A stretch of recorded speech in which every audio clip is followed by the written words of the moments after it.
भारताचे एक सार्वभौम समाजवादी धर्मनिरपेक्ष लोकशाही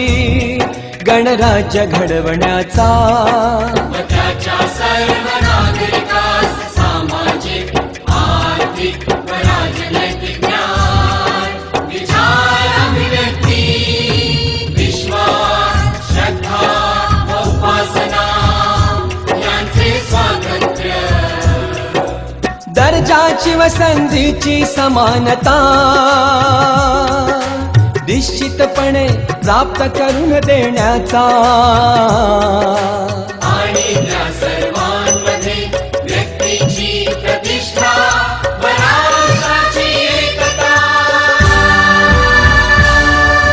आणि एकात्मता यांचे आश्वासन देणारी बंधुता प्रवर्धित करण्याचा संकल्पपूर्वक निर्धार करून